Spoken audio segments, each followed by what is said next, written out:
Welcome back to the channel, everybody. So today, as promised, I'm finally doing a video on the pay structure for Special Forces soldiers. How much money do we actually make? Okay, and it's probably going to surprise you. Now, I know talking about salaries in America is super taboo and you're not supposed to do it, but I'm retired now, so whatever, okay? And all this is public domain out there. It'll take you a lot of digging to figure it all out, but I'm going to break down all of it for you in this video, okay? So this is one of the videos I've been probably requested for the most from people in the civilian world interested in going Special Forces, wondering how the pay is going to look against their civilian careers, and then also for all you active duty soldiers wondering, is the grass actually greener on the other side? Well, financially, yes, it definitely is, okay? And again, I'm going to talk about a bunch of different things. I'm going to talk about pay, how it's structured, incentives, bonuses, tax-free statuses, duty pays, all sorts of different things we're entitled to in Special Forces, okay? So we'll kind of compare that against the conventional military, and then also sort of talk about, is the pay competitive to the civilian sector? Because I think that's one thing a lot of people are wondering about, okay? Now, when we look at the statistical probability of becoming a Green Beret, all right, it's very akin to becoming a professional athlete, all right? So the number of Green Berets is about the same as the number of NFL athletes, okay? Is the pay the same as that? No, of course not, right? You're still in the military, but you guys might be surprised at how much money, when you factor everything in, that we actually make. All right, so let's jump in. Let's start breaking this down, looking at the numbers, and hashing our way through it, all right? So, first thing we are going to talk about is just your straight up pays. What do they look like, all right? So, everyone in the military gets what's called base pay, okay? This has nothing to do with whether you're Special Forces or not, okay? So, how we're going to structure this, pays differentiate obviously based off of the rank you are, based off of the number of years you've been in service, all sorts of different things. So we're gonna look at this chart real quick, and how we're gonna do this is we're gonna go on what the most common rank and time in service for a Green Beret is, and the most common rank is E7 and about 10 years in service, let's say. Okay, so that's sort of how we're gonna look at this. Now obviously some Green Berets are gonna make less who are E5s, E6s. Some are going to make substantially more who are command sergeant majors, okay, or team sergeants. But just for an average baseline, we're going to base it off of E7, 10 years in service. Okay, what's base pay look like for E7, 10 years in service? About $4,900, and all this is pre-tax, guys. And we'll talk about things that are untaxed. But $4,900 a month for your base pay, all right? We're going to move into next. If you are an E7 or above or married in the military, you get what's called BAH, Basic Allowance and Housing. It's an extra stipend to help you pay your mortgage, okay? So we're gonna go based off of my prior duty station in 1st Special Forces Group, just as it's obviously this is different everywhere. Cost of living is how this is factored. In Washington State, that is currently $2,634 a month, okay? Now, again, anyone in the military that's an E7, 10 years in service would get that. Now we're going to move into the things Green Berets get on top, okay? First, number one, it's called SDAP, Specialty Duty Pay. This is basically what you get simply for being a Green Beret, okay? And all these numbers are a little bit subject to change, okay? But this is where it was at when I was in less than a year ago, okay? So Specialty Duty Pay, extra $375 a month for pretty much all team guys. Team sergeants are going to get more than that, but for the E7, that's what you're going to be looking at. Next, now there's halo pay and jump pay. Okay, jump pay is static line airborne pay. Anybody that is airborne qualified is going to get that in the military. And then if you're halo qualified, you're going to get a little bit more. Okay, so jump pay is a standard of $150 a month. Every Green Beret is going to get that. However, if you're on a Halo team, you will get Halo pay, which is $200 a month, okay? A little bit more. Now, you can't get both. You either get one or the other, right? So that's important as we move through. Next, dive. If you're on a combat dive team, combat dive pay, I think it's been up to $250 a month, but I think it's about $200 a month. So this one could be a little bit off, but we'll just say where it's at now, average $200 a month. Now, you can't get, now how this works with infill platform pays, dive pay, halo pay, you have to be in an M-toed slot on that team to get that pay. What that means is, even if you have a dive bubble, you've been to dive school, you've passed, if you're on a mountain team, you're not gonna get dive pay. You're only gonna get dive pay if you're on a dive team. So, if you're on a dive team, you can get dive pay, and you can also get static line jump pay, not halo pay, okay? So you can stack these.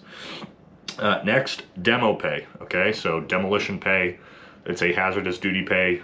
Every Green Beret is gonna get this. It's an extra $200 a month. All right, the next one, which can be one of the biggest ones, depending on how many languages you can speak, okay, is language pay, all right? Language pay can go up to $1,000 a month. You'd have to fluently speak multiple different languages, but I do know, had a guy on my former team, spoke fluent Chinese, Korean, and one other language. He got $1,000 a month in language pay. Most guys are gonna get about $200 to $300 a month in language pay because they speak one foreign language, okay? All right, now, that brings us, we're gonna say an average of $300 a month for language school. That brings us to a running total just off of basic pays here, guys. We're gonna get into all the other stuff as we go, at about 8,750 bucks. Okay, not bad. That equates to, I believe, $105,000 a month. Base pay before taxes. Not base pay, but baseline pay when you factor all these things, okay? But there's a bunch more incentives and benefits and money involved we have to factor in, okay? But let's just keep that in mind, because at the very end, we're gonna total all of this and see what it looks like for a yearly salary, okay? So incentives. Some of these are gonna be military-wide, some of these are gonna be sort of specific to SF, right? Tuition assistance, this is a really important one. I wish I would have leveraged earlier in my career. I'm gonna do an entire video on that Sunday that you guys should watch, especially if you're in the military and thinking about using or going to college. Highly suggest you watch that video because I took way too long to make that decision. VA home loan, okay? This is a huge one for all soldiers, but I was able to buy my first house when I was at E5 with no money down, okay? Massively changed my wealth over time. So you get to leverage that. Again, you don't need any money down, $0 down. You're getting BAH, so they're paying your mortgage anyway, which is automatically approved for a home. Pretty good deal. GI Bill when you get out, of course. 3 years free school, and then BAH while you're in, so $2,000 a month spending money, right? And we're not even gonna factor these into the yearly pay. These are just extra incentives on top. This one we will factor in, free medical and dental for your entire family. If you guys don't know, this is pretty expensive, about 500 bucks a month for most Americans, okay? So we will factor that in towards the end. All right, next, bonuses, all right? For those of you who don't know, in Special Forces, we get big bonuses, all right? They try to incentivize us to stay in the regiment. Why? It costs a ton of money to make a Green Beret. So it is much better to try to incentivize us with cash offerings than completely lose someone to the civilian world and have to rebuild a brand new Green Beret. Okay, so when I was in, we'll just talk about the biggest bonus you could get was a 6-year, $81,000 bonus. Okay, if you did that in a combat zone, it was tax-free. Okay, so we'll factor that out as part of a yearly salary. Okay, so 6-year reenlistment bonus, $81,000 is $13,500 a year. So we'll just say that's the yearly addition to the salary. All right, duty pays. Okay, now there is a bunch of other money on top based off of what we're doing for duty. Okay, deployments, per diem, separation pays, hazardous duty pays. Got to fly in here. Imminent danger pay, bunch of different things, okay? Now, this can substantially increase the amount of money that we make, right? Especially for deployments. Now, let's say you deploy to a place like Korea. We do 6-month deployment into Korea. You're gonna get per diem every day. It's gonna be about $150 a day. That's gonna equate over a 6-month deployment to about $27,000 for 6 months. Okay, that's just added on to your pay. Also, we're gonna say, because we don't deploy necessarily to these areas every single year, I would say about once every 2 years on average you're gonna get a deployment like this. So we'll cut that in half and say that's an extra $13,500 to the yearly salary. Okay. Next, this one's obviously not as prominent as combat is kind of gone, but we had, imminent danger and combat pay, which would be an extra $200 a month while you're in a combat zone. And then for any deployment, anytime you are gone from your family, the military pays you what's called separation pay. This is, you are separated from your family. If I'm separated from my family for 6 months, it's an extra $250 a month for the duration of that deployment.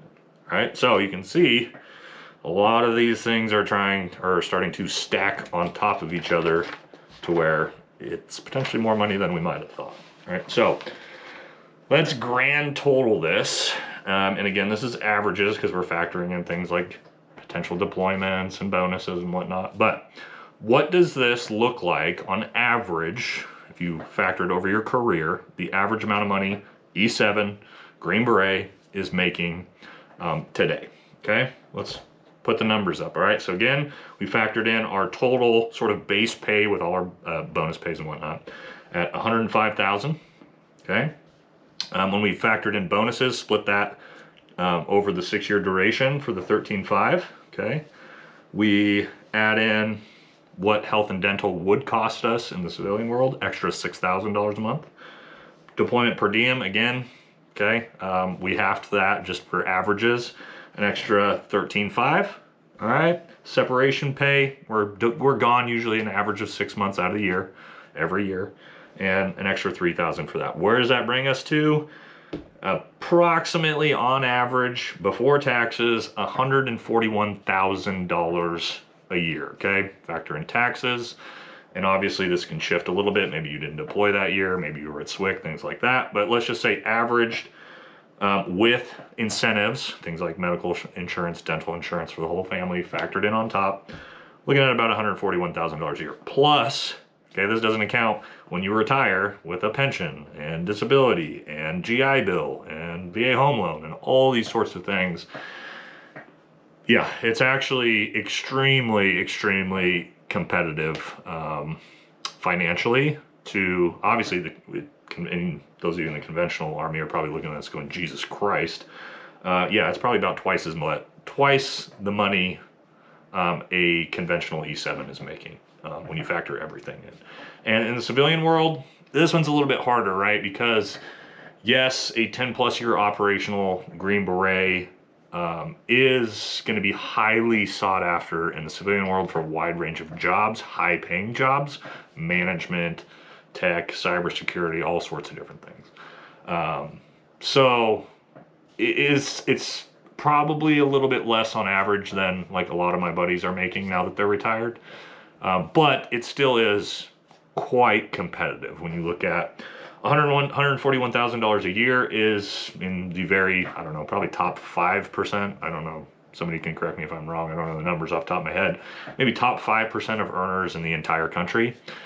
So yes, I would say the pay is extremely competitive. Now, it's extremely hard to become a Green Beret. It is extremely taxing on your body, your mind, your family, your children. Okay, so there's a lot of sacrifices being made, but purely from a money standpoint, yeah, we do fairly well for ourselves. Okay, so I hope this sort of breaks it all down for you. If you're wondering, is it worth it to try? If you're in the conventional Army, I'm looking at this going, maybe I should do this. All right, this is maybe just incentives to do so. So hope you guys found this one interesting. Future content coming up again. Next one Sunday, we're going to talk about college, how important it is, especially for you guys in the service, especially enlisted. We're going to drive home how important it really is, especially for promotion and things like that. And then we're going to be in the following weeks getting into some fitness-based content. I've got a really cool partnership coming up with a company I'm sure most of you guys know, which is going to be sweet. But for now, that's going to do it. Check you guys in the next one.